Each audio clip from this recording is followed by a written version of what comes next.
Hello students, my self Vidyabhushan from मेधावी institute. आज जो आप लोग को वीडियो स्टार्ट करना है that is for class 10th CBSE board. और ये जो क्वेश्चन लेने वाले हैं that is important for board point of view. ठीक है, ऐसे तो क्लास 10th सीबीएसई बोर्ड में हमारे पास एटलीस्ट नियरली 15 चैप्टर्स है मैथमेटिक्स में, तो उसमें भी हम लोग अब उन टॉपिक को सॉल्व करेंगे जो कि एग्जाम पॉइंट ऑफ व्यू से बहुत इंपॉर्टेंट है। ठीक है बच्चों, सो आइए हम लोग स्टार्ट करते हैं पहला क्वेश्चन। और वो क्वेश्चन मैंने किस टॉपिक से लिया है that is for pair of linear equation in two variable. ठीक है, उसमें भी हमारे पास बहुत सारे टॉपिक मिलते हैं, बट वहां से मैंने उस टॉपिक को चूज किया है that is for important for 3 marks. तो हमारा पहला क्वेश्चन क्या है, लेट्स सी। हमारा पहला क्वेश्चन है फाइंड के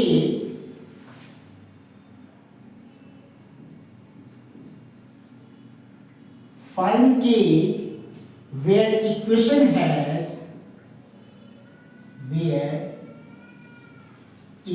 has no solution। ओके बच्चों, और हमारे पास इक्वेशन क्या दिया हुआ है that is 3x plus y equal to 1 and 2k minus 1 into x plus k minus 1 into y is equal to 2k plus 1। सो बच्चों ये क्वेश्चन बोर्ड में हमारे पास 3 मार्क्स का इन सीबीएसई बोर्ड और 4 मार्क्स का पूछा जाता है। ठीक है बच्चों, तो इस क्वेश्चन को सॉल्व करने के लिए सबसे पहले आपको जानना होगा इसका स्टैंडर्ड फॉर्म, बिकॉज ये जो क्वेश्चन है वो स्टैंडर्ड फॉर्म पर ही सॉल्व होता है। तो वो आपको ध्यान रखना है कि सबसे पहले इसका स्टैंडर्ड फॉर्म क्या है, देन उसके बाद इसका फॉर्मेट कैसे होगा बोर्ड पॉइंट ऑफ व्यू के अकॉर्डिंग से। ठीक है, तो फर्स्ट ऑफ ऑल हम लोग यहाँ क्या मेंशन करने वाले हैं, इसके स्टैंडर्ड फॉर्म क्या है। तो स्टैंडर्ड फॉर्म ये क्या है बच्चों, that is a1x b1y plus c1 equal to 0, a2x plus b2y plus c2 equal to 0। मतलब आप बोल सकते हो कि जो भी क्वेश्चन होगा इक्वल टू के इस साइड 0 ही होना चाहिए, और अगर नहीं है मतलब गिवन जो क्वेश्चन है वो स्टैंडर्ड इक्वेशन को फॉलो नहीं कर रहा है। ठीक है बच्चों, तो राइट पे हम लोग क्या देख रहे हैं, इज इक्वल टू 1 है, so you can say that minus 1 equal to 0। ठीक है, सिमिलरली इस पार्ट को इधर भेज दो तो ये हो गया minus of 2k plus 1 is equal to 0। So now अब ये हमारा स्टैंडर्ड फॉर्म को फॉलो कर रहा है। तो अब क्या करना है, यहां से हम लोग को a1 b1 c1 a2 b2 c2 के वैल्यू को निकालना है, और यहां हमारे पास कंडीशन मेंशन है व्हिच वन, नो सॉल्यूशन, और इसी को हम लोग बोलते हैं समटाइम, याद रखिएगा आप लोग, इनकंसिस्टेंट। क्या बोलते हैं बच्चों, इनकंसिस्टेंट। तो बोर्ड एग्जाम में आपको या तो बोलेगा नो सॉल्यूशन या बोलेगा इनकंसिस्टेंट। तो दोनों के लिए जो अभी आपको हम कंडीशन बताएंगे वो सेम है। ठीक, तो सबसे पहले हम यहाँ क्या करने वाले हैं, a1 क्या हो गया हमारा, तो पहले क्वेश्चन को पहले से कंपेयर कीजिए, तो a1 हो गया 3, b1 हो गया 1, c1 हो गया -1, देन a2 हो गया 2k -1, b2 हो गया k -1, और c2 हो गया माइनस ऑफ 2k + 1। ठीक है बच्चों, तो ये हमारा वैल्यू निकालने के बाद अब हम लोग को फाइनली सॉल्व करना है फॉर नो सॉल्यूशन के लिए। तो वो हम लोग कैसे करेंगे, let's see.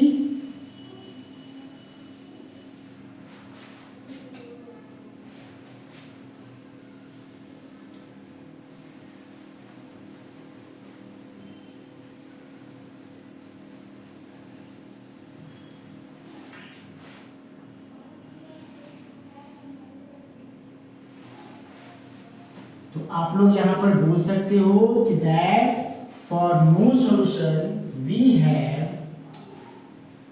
For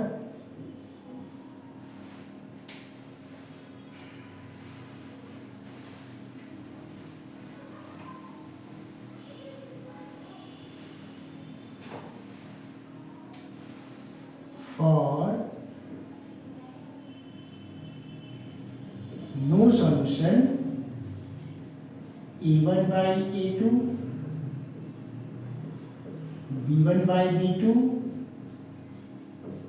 not equal to. तो ये कंडीशन आपको नो सॉल्यूशन के लिए याद रखना है, ठीक है बच्चों। जैसे इसको आप याद रखोगे तो अब आपके पास सारा वैल्यू अवेलेबल है, बस उसको आप पुट अप कर दो। तो a1 by a2 मतलब 3/2k - 1, b1 by b2 1/k - 1 not equal to c1 by c2। तो माइनस माइनस कैंसिल हो गया बच्चों, दैट इज 1/। अब जैसे ही आप लोग ये पुट अप कर लोगे तो यहां तक आप लोग को बोर्ड एग्जाम में अगर आप लोग सही करते हो तो आउट ऑफ 3 में 1.5 मार्क्स मिल जाता है अच्छे से। यहां तक आपको कोई भी स्टेप्स को अवॉइड नहीं करना है, स्किप नहीं करना है for CBSE point of view, ठीक है। तो इसके बाद अब हम लोग क्या करने वाले हैं, ये हो गया केस 1, केस 2, केस 3। तो हम लोग को यहाँ पर सिर्फ k के वैल्यू को फाइंड आउट करना है। तो अब हम लोग क्या करने वाले हैं, कम टू द क्वेश्चन।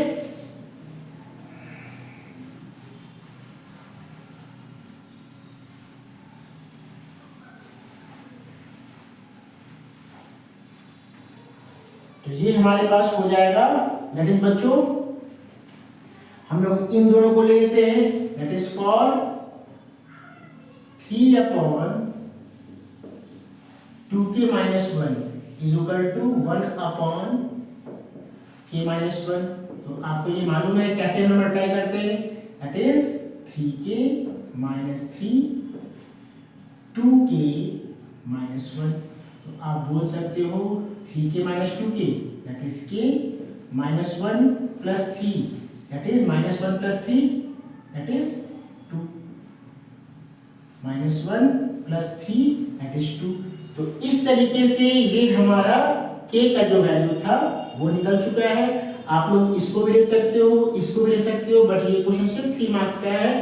तो ये हमारा हो गया और लास्ट में आप ले सकते हो दैट hence, यहाँ आप लिख सकते हो hence the given equation will have no solution if k = 2। ठीक है ना।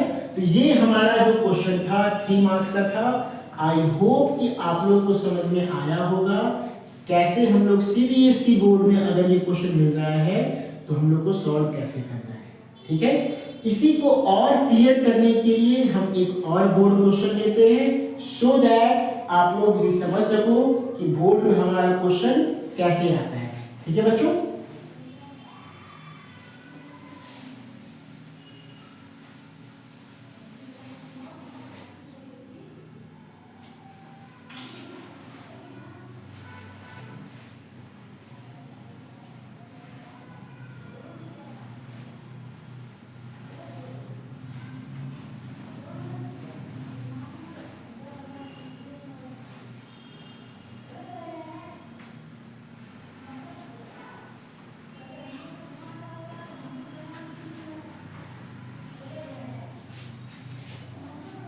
सो बच्चों जो हमारा अगला क्वेश्चन है वो क्या है, दैट इज वो भी हमारा बोर्ड में क्वेश्चन आया हुआ है। Find the values of p and q, find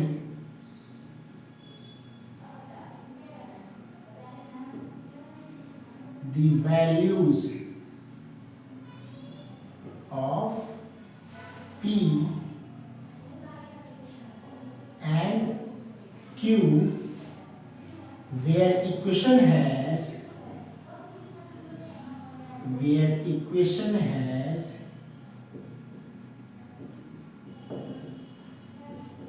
infinite solution।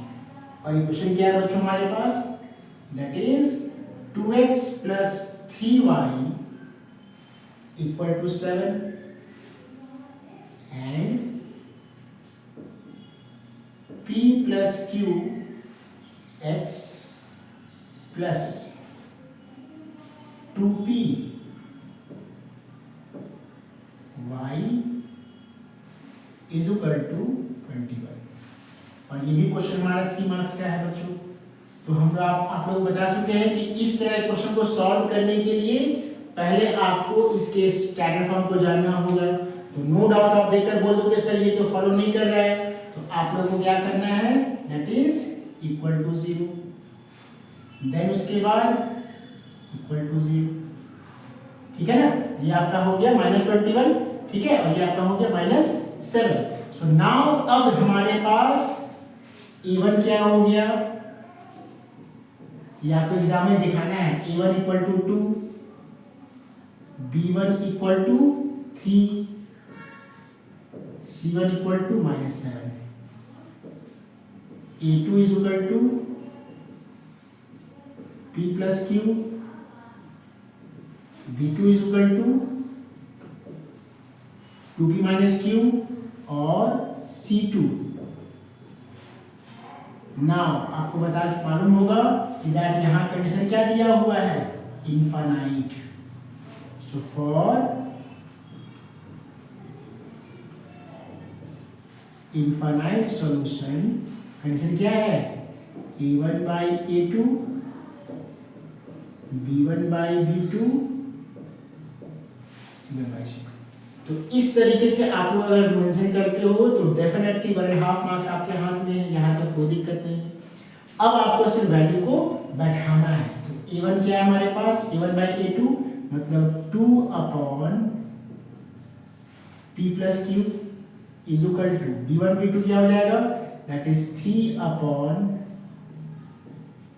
2p minus q और c1 c2 minus minus cancel, 7 upon 21, 7 21 यानी 1/3। ठीक है बच्चों, ये कट कर दिए, 7 7 7 3 21। तो आपको एक बार इसको और इसको लेना है और एक बार इसको लेना है। तो नो डाउट ये आपका हो गया 2 upon p plus q is equal to 1/3। Then उसके बाद 3 upon 2p minus q is equal to 1/3। तो ये हो गया p plus q is equal to 6। यहां से आप किसी एक केवल निकाल लो, ये आपका हो गया यहाँ पे क्या 2p माइनस q, 3 3 9। ओके बच्चों, यहां से q का वैल्यू क्या हो जाएगा आप निकाल सकते हो, दैट इज 6 माइनस p। ये हमारा हो गया 2p minus of 6 plus p is equal to 9। It means 2p plus p क्या हो गया बच्चों 3p और ये प्लस हो गया तो 9 10 11 12 13 14 15। तो हमारे पास p का वैल्यू क्या हो गया 3 5 या 15। ठीक है बच्चों, और p का जो वैल्यू आया उसको यहाँ पुट अप कर दो। तो ये हो गया 6 माइनस 5। तो लास्ट में बोल सकते हो therefore p is equal to 5 और q इज इक्वल टू। इस तरीके से अब स्टूडेंट यहाँ कंफ्यूज क्या करते हैं, उनको अगर प्रैक्टिस नहीं रहा तो वो डायरेक्टली इन दोनों को ले लोगे। अब इन दोनों को लोगे सॉल्व तो होगा नो डाउट, लेकिन यहाँ पर टेक टाइम, यहाँ टाइम अधिक लग जाएगा कि दो अननोन वेरिएबल हमारे पास हो गया। तो ऐसे क्वेश्चन को सॉल्व करने के लिए आपके पास ये थोड़ा प्रैक्टिस होना चाहिए, या माइंड बोल सकते हो कि प्रैक्टिस अगर रहा तुरंत आप पकड़ लोगे कि दैट एक वेरिएबल है और एक नॉन वेरिएबल है। तो इसको आप सॉल्व करोगे तो जल्दी सॉल्व हो जाएगा, बिकॉज ये क्वेश्चन 3 मार्क्स का है, तो आपको बहुत टाइम इस पे नहीं देना है। ठीक है ना। तो इस तरीके से हमारा ये दूसरा क्वेश्चन कंप्लीट हुआ, क्वेश्चन नंबर 2। तो इस तरीके से नेक्स्ट वीडियो में हम लोग कुछ और क्वेश्चन को लेकर सॉल्व करेंगे जो कि सीबीएसई बोर्ड और क्लास 10th के लिए इंपॉर्टेंट रहेगा। ठीक है बच्चों, आई होप कि आप लोग को समझ में आया होगा कि दैट बोर्ड में कैसे हम लोग को मेंशन करना है। ठीक है ना, वो हमारे लिए इंपॉर्टेंट है। ठीक है बच्चों, तो इसी को लेकर हम लोग फिर नेक्स्ट वीडियो में आगे बढ़ेंगे। Thank you.